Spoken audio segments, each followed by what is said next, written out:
What's up, everybody? Chris Onorato, Sean Bagnardi. Bags, some quick news to get to here. Yankees-Phillies tonight, Tuesday night game postponed. Back-to-back nights, no Yankees-Phillies. Marlins, of course, also postponed. That came out last night with a bunch of Miami players testing positive for coronavirus.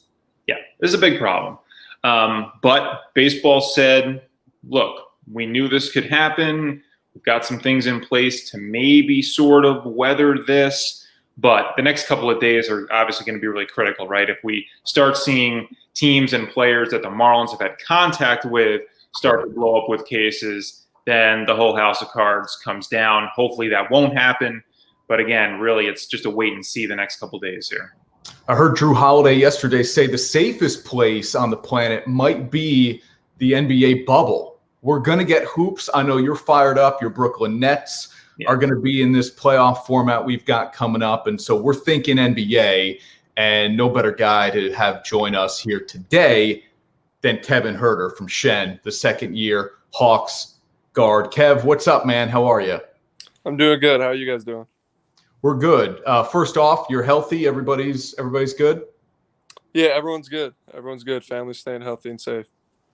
Awesome. We got a lot of important stuff to get to with you, Kev. A lot of things you're doing in the off season that are really cool. We want to ask you about. But first, we have to start with something stupid because that's what we do. I'm not going to ask whether or not you know what Magic City is, but NBA bubble related.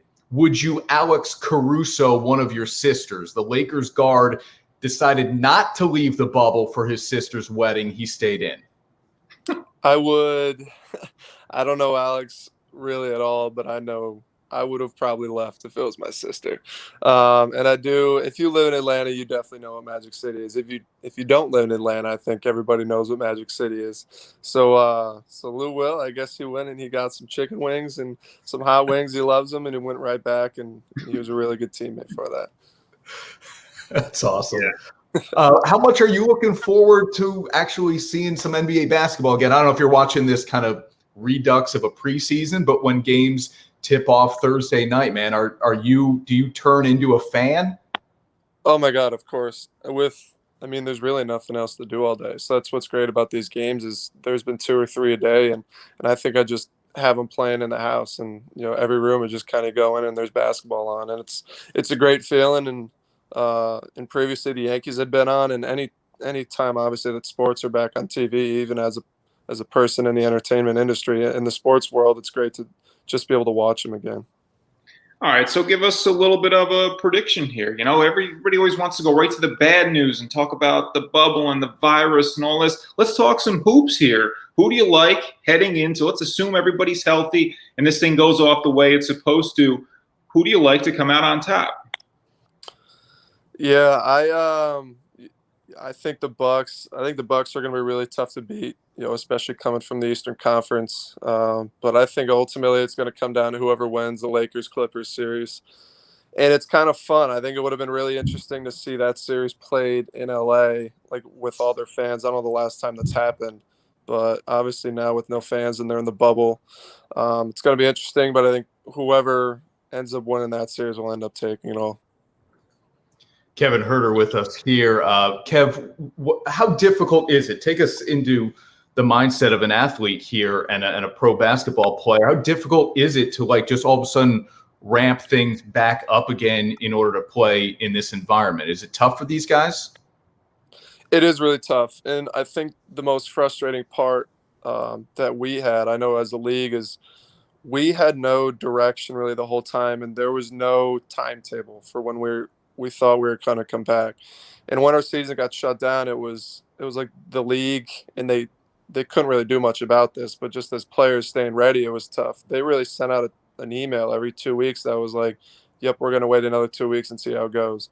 And then 2 weeks go by and it's, okay, we're going to wait another 2 weeks, see how it goes. We're working really hard though.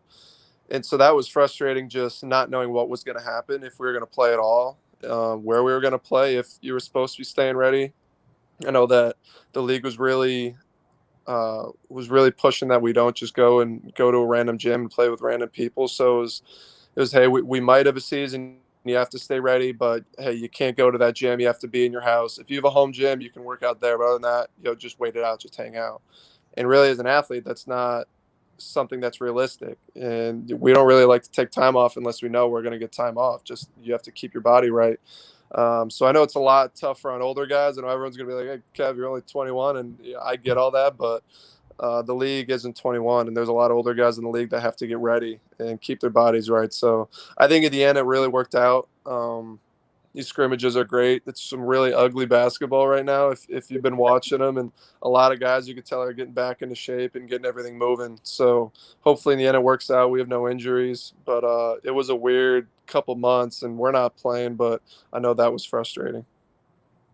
Yeah, so being on a team not in the bubble, how much contact are you in with your team? Like, are they having you do anything right now, or is it pretty much, look, we're just going to kind of ride this out at least for a few more weeks until maybe we can start to come together as a team? Yeah, so our team, per the league, we're allowed to work out in our facility, but only on an individual basis. And so that means we have, right now, it's 2 players at a time are allowed in. So, my workouts usually start at 9. So I go in with another player, and we walk up, and you drop your phone in a bag, you wipe your hands down, you wipe your phone down, you put on a mask, and you walk, and you go to a station. And at your station, you change. You're not allowed in the locker room, and you go right into the weight room. You're allowed to take off your mask once you're in the weight room. Everything you touch, we have our strength trainers literally walking around with a spray bottle that everything you touch, they spray and wipe down right away, even if you're in the middle of a set and are going to use it again. And so we get about 40 minutes in the weight room, and then we go straight to the court. Again, mask on when you're walking to the court. Once we're on the court, we can take the mask off, and then 2 new players come in and go to the weight room. So then so we're on the court for about 45 minutes, individual, 1 player, 1 coach. And then right when that ends, we walk straight out. Like I said, there's no locker room. There's no hanging out, dilly-dallying. It's, right when the workout ends, we're going right back to the car, and the guys from the weight room moving to the court, and there's 2 new guys coming in. So it is like clockwork. I know that our NBPA has been really protective and wants all live play to be restricted to just the bubble. And they were looking at doing a bubble for us. It's still in the works. It's still talking. Whether it gets done, I don't know. It's a lot to figure out. I know for a while all they wanted to do is figure out Orlando. But for right now, I know that they're really only comfortable letting teams play against each other in a bubble type scenario.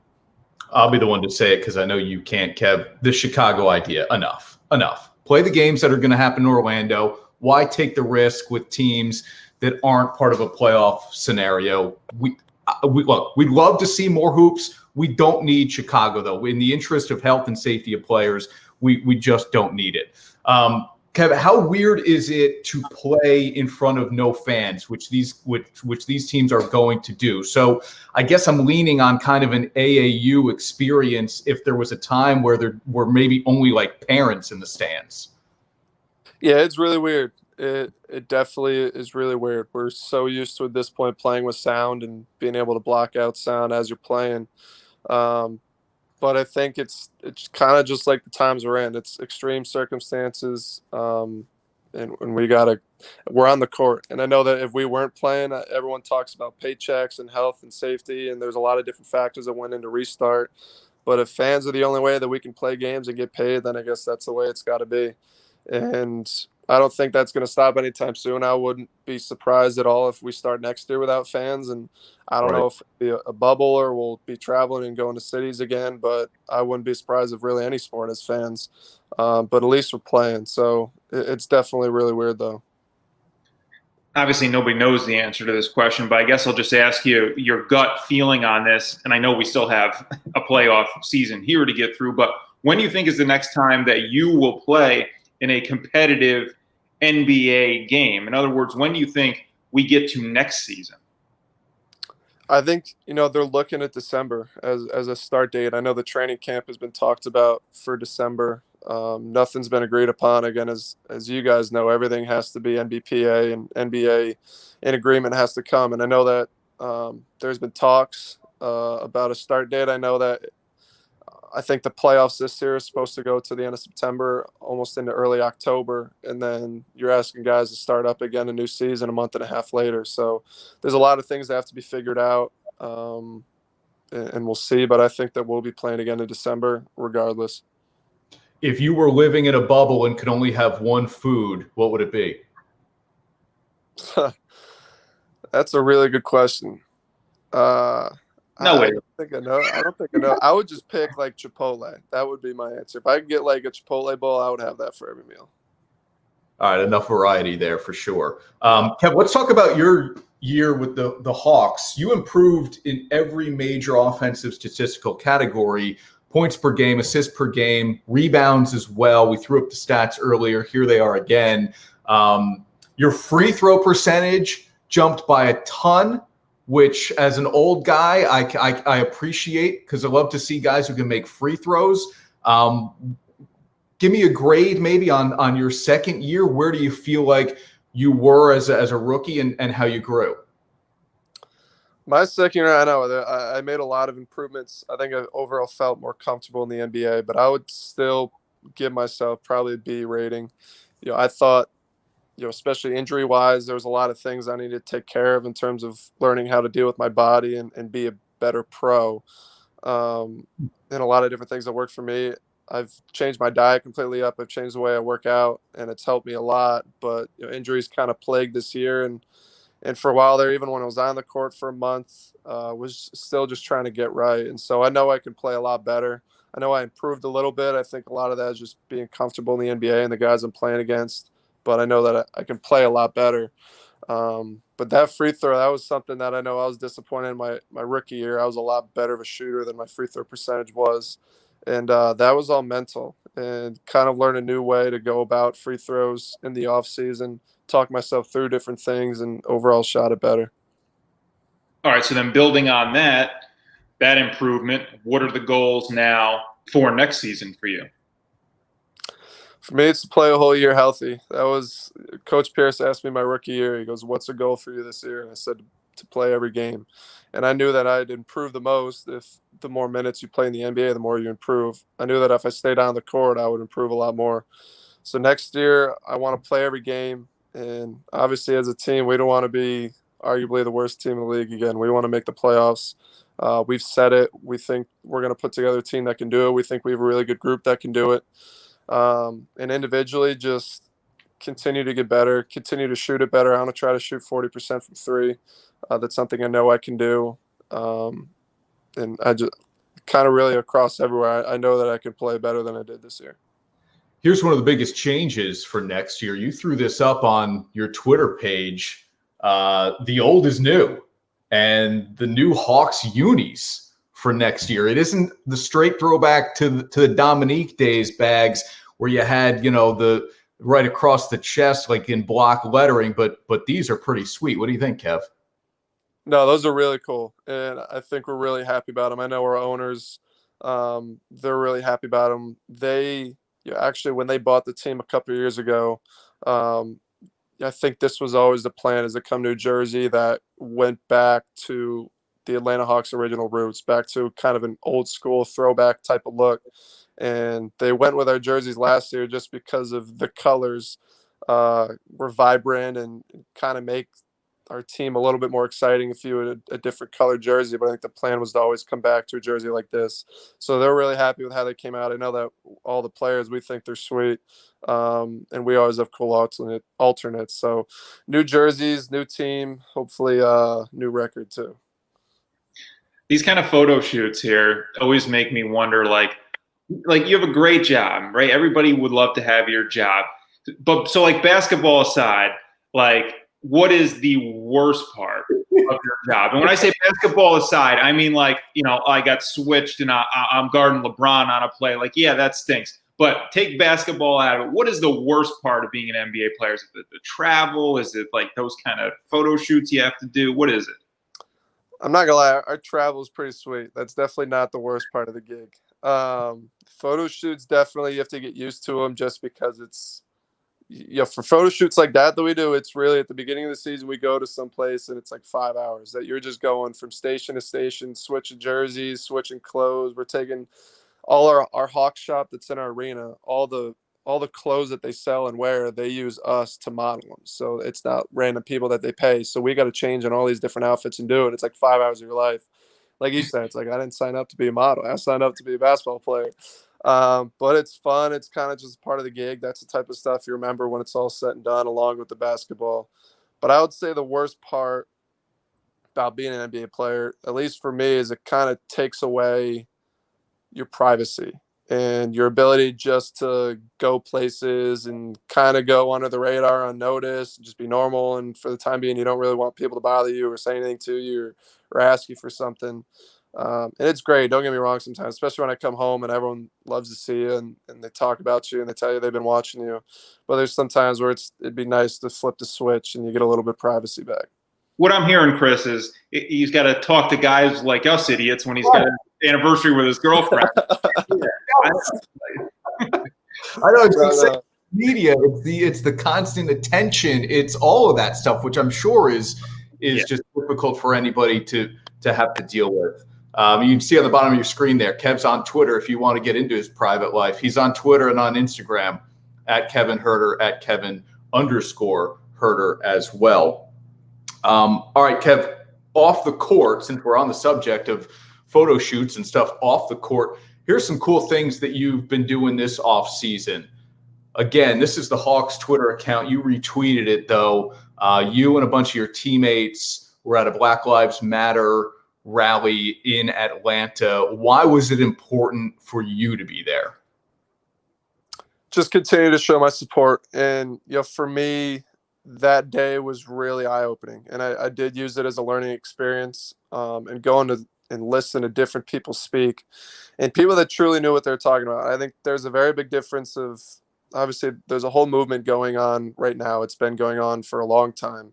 But we had the right people speaking, the right people that knew what legitimate change could be done, especially in the city of Atlanta and really nationally when it comes to voting, when it comes to just putting the right people in office, people that are going to make a change, educating the public about what type of people to vote for, what they can do for us, and obviously justice for different things that have obviously happened over the past couple months. So for me, it was great to go listen to. I think, like I said, I learned a lot. And just being a part of a team in a very majority Black city, in a city that takes pride in their Black heritage, and especially me being a white person on the team, and along with the other coaching staff, just trying to show my support that I'm a part of it, that I want to be part of the change, not on the flip side, because there's a lot of people that have spoken out about you truly have to be anti-racist in today's world. You can't just be silent, and I just chose not to be silent. Do you feel like it's almost a responsibility for somebody in your position, somebody who has a platform like you do, who can get attention on a greater scale than most people, to use that platform for things like this? And is that something you had really thought about until recently? Yeah, no, I didn't, honestly. These weren't some of the problems that we talk about. I didn't exactly see every day in Clifton Park. And so now that I'm in a new city, there's different things you see that hit a little bit closer to home. I know my house is about 10 minutes away from downtown, where a lot of different things were going on, especially, every city really saw an ugly spell there for a little bit, but it just hits closer to home. And I'm just, obviously I'm a part of a great league that has a lot of different people speak out and are really passionate about speaking out and creating change. And we have to just continue to use our platform to, moving forward and come together and be the voice for people that don't have a voice. And now you've teamed up with about a dozen other NBA players. Malcolm Brogdon is really kind of heading this thing off, and we'll show this too here. It's Hoops for Humanity. And Kev, tell us a little about this, man. This is really cool. You guys are raising money to try to provide clean water to communities in Africa that don't have it. Yeah, so I first heard about this initiative from Justin Anderson. Justin Anderson was on our team last year. He went to Virginia. He was Malcolm's teammate. And through Justin, I met Joe Harris, who I'm sure is your guy up here. Joe plays for the Nets. He also went to Virginia. So there's a lot of Virginia guys involved in this. But they go to Africa, they donate money, and they go and they simply just try to bring water to Africa to people that don't have it. They'll build wells. Obviously, they donate a lot of money, and they just put their time and their effort into into creating water and creating new opportunities for people. So I'm like I said, I heard about it last year, something that I wanted to get involved in, and I think it's grown in the NBA. He's up to, I think, like you said, 12 players now. I know that every year he's added a couple more, and I'm just happy to be a part of it and continue to watch it grow. Info's at the bottom of your screen. You want to make a donation for Kevin's efforts there. Hoops for Humanity. Go to brogdonfamilyfoundation.org. And Kev, because you do so many of these things for free, and you do a lot of them, and I know part of it's just the responsibility of being an NBA player, Onorato Bagnardi is going to make a donation to that foundation for joining us here today. So thank you, man. It's a great thing you're doing. We appreciate you always giving us some time here in the 518. So we're going to chip in our part because you're so good to us, man. Thank you. Of course. I appreciate that, guys. Thank you. All right. So it is the off season here. Obviously, the pandemic has a lot of things closed that would otherwise be open. So basketball aside, what are you doing to have fun right now? I mean, what are you doing? Obviously, you're spending a little time with the girlfriend today on the anniversary, but what are you doing to what are you watching on television? How are you spending your time right now? So we've been binge watching Ozark. So that we actually have the finale today. So we've been saving that. Been playing Call of Duty, been playing video games. We got a dog actually at the beginning of this whole quarantine. So I've had him about 3 months, training him up, trying to make him give me his paw or something. Taking him to a park and really just trying to lay low. It's kind of the same old route. Don't really know what's going on. My agent will call me every couple of days and update me on things he's heard. But it's not anything too crazy. Trying to stay away from restaurants, eating a lot of takeout, and just hanging out. Ozark is dark, but man, it's good. Ash and I had to balance because we did the same thing, binged Ozark, but like every now and then it was like, all right, let's mix in a Schitt's Creek because Ozark is dark, man. It is, and it was filmed on Lake Lanier, and Lake Lanier is about 30 minutes north of here. So it's. I think they talked about there's a season 4 coming up, so I don't know if I'm going to drive up to the lake and try to meet Jason Bateman. Nice. Get a cameo. I know, yeah, that's a good point. Kev, I'm sure you're paying attention. Let me ask you this first. I'm sure you're paying attention to what the Braves are doing. But now that you're an Atlanta resident, I'm curious, which of the Atlanta pro teams, I didn't throw the Falcons in here because I know you're a diehard Giants fan. So which of the Atlanta teams have you adopted as your own? And keep in mind, there is a correct answer here. Is it the United, is it the Dream, or is it the Braves? I'm going to go with the United. My favorite sports team is the Yankees, and that won't ever change. I know I'm in a new city. I know we got Ian down here in the Braves, which, speaking of which, I've been playing a lot of golf. I don't know if I mentioned that, but I played with Ian about a week ago. Nice. So we're both trying to get better at golf. That's a big thing we're doing. Our team actually went out yesterday for Vince's retirement. We had a team-wide golf outing, which was ugly to say the least. But my team in Atlanta, I would have to say the Atlanta United. They're a big deal down here. And I know the MLS isn't super popular in the States. A lot of people are still watching all the teams over in Europe. But their games, they play in the football stadium, and they almost sell them out. So the games are actually a lot of fun. Not that we can go to them right now.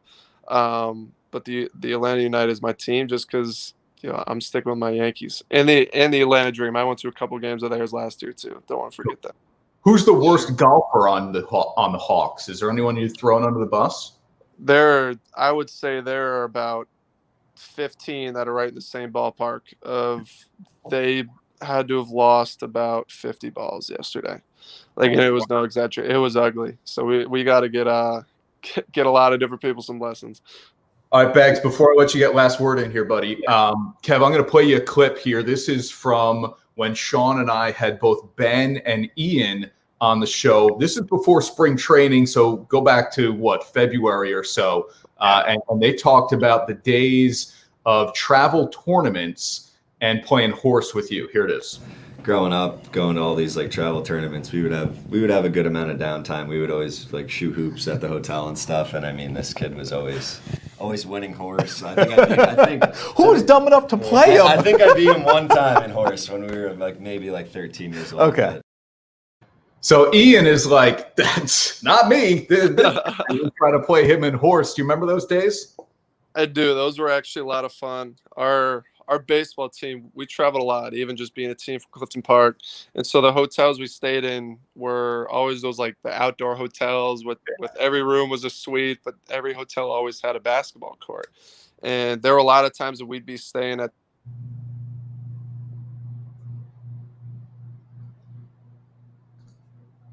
be up to no good, doing whatever.